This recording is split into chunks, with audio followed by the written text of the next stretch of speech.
جی ناظرین، ہمارے ساتھ لائن پر موجود ہیں محترم جناب حضرت مولانا جمیل اظہر وتھرا صاحب، جو کہ رہنما ہیں پاکستان تحریک انصاف کراچی کے۔ السلام علیکم وتھرا صاحب۔ جی جی، وعلیکم السلام۔ بہت شکریہ وتھرا صاحب، آپ نے ہمیں وقت دیا۔ وتھرا صاحب، آج الیکشن کمیشن کا جو فیصلہ ہے اس کے اوپر آپ کیا کہتے ہیں؟ جی السلام علیکم ورحمۃ اللہ جناب، بہت شکریہ جناب عبد الماجد صاحب، آپ نے ہمیں جو ہے نا موقع دیا کہ ہم اپنے موقف کو بیان کر سکیں۔ بہت شکریہ۔ محترم، گزارش یہ ہے کہ الیکشن کمیشن آف پاکستان نے آج جو فیصلہ دیا ہے کہ 25 ارکان ڈی سیٹ کیے جاتے ہیں، اس وجہ سے کہ انہوں نے اپنے حلف سے انحراف کیا ہے۔ تو اس بارے میں آپ کو شریعت کی روشنی میں ایک حدیث نبی پاک صلی اللہ علیہ وسلم کی گوش گزار کرتا ہوں۔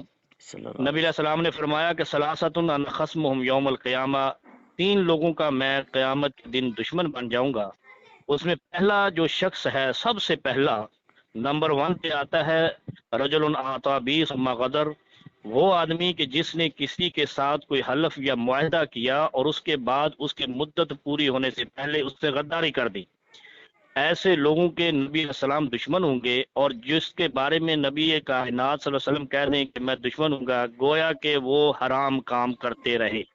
لہذا انہوں نے پہلی بات تو یہ ہے کہ جنہوں نے حلف توڑا، 5 سال سے پہلے انحراف کیا، یہ حرام کاری کا مرتکب ہوئے، حرام کام کے مرتکب ہوئے۔ لہذا میں تو قوم سے بھی اپیل کروں گا کہ الیکشن کمیشن آف پاکستان نے جو فیصلہ دیا ہے، دیر آیت درست آیت، لیکن شریعت مطہرہ کی روشنی میں بالکل صحیح ہے۔